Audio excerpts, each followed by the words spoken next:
All right, so I'm going to be doing my full review now on the newest release from YSL. This is the newest from the Y line. It is Y Eau de Parfum Intense. Just came out, only available at Macy's. You got to go into the store. It's not even on the website yet. I did a comparison and first impressions on this. If you haven't seen that, I compared this to the Eau de Parfum, the La Parfum, the EDT, and really the others. I've had all of them, like Live, Fresh. I have all of them, and really just kind of came to the conclusion that a lot of people were comparing them to different things. Some people were saying it smells just like Live. Some people were smelling it smells just like EDP. It doesn't. It doesn't. It doesn't smell like really any of the other ones from the line, and there's a very good reason why. If you look at the note breakdown of this, you're going to notice there is an absence of some notes. Notes that, in my opinion, make up the Y DNA, that signature DNA that you associate with the Y line. Notably, you will realize there is no green apple note.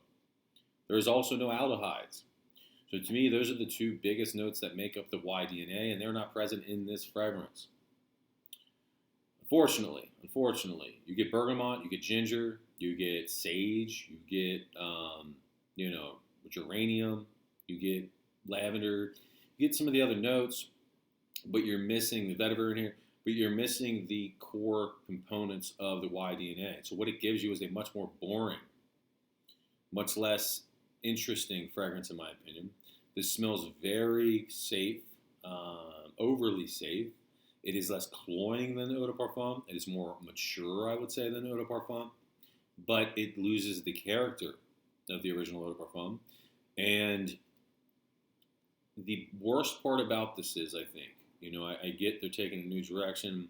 You kind of see what Armani did with the Code line and what they're doing now with the Code line, and kind of backing away, adding Iris, backing away from just the pure Tonka bomb that was the Code line. The issue with this is not only is there a huge departure from the Y DNA, but you'll notice this is also the furthest thing from a tense. It smells pretty strong when you spray it. So in that sense, I guess it is strong, but it lacks the projection and it lacks the longevity of the Eau de Parfum. In fact, I think this is worse than the Eau de Parfum and the La Parfum.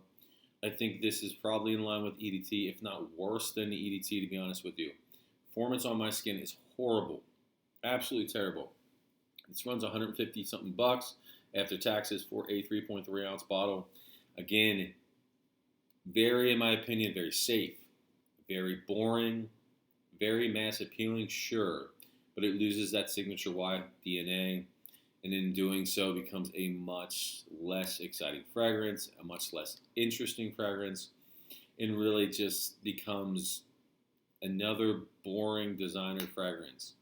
It doesn't really stand out. It doesn't smell bad. It's going to be mass appealing again, but it really isn't a Y. It doesn't fit in the Y line, in my opinion. And again, with performance being trash and the price point on this is a dud. This is absolutely a dud. If I cared enough and didn't feel weird about returning opened bottles, I would return this to Macy's. Absolutely. It's just a powdery, sweet, fresh, boring fragrance.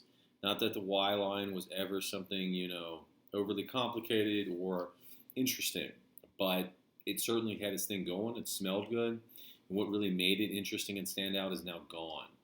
Okay, so that's my final review on this. I would give this a 5 out of 10. And that's because it smells good enough. It's mass appealing. It smells good. It's boring. It's too safe. It's too expensive for what you get. It doesn't perform great at all. So for me, I'd give it a 5 out of 10. Certainly a pass. Hierarchy of the Y line, this is going to be towards the bottom. I think Y Live I might put below this just because I'm not huge on the DNA.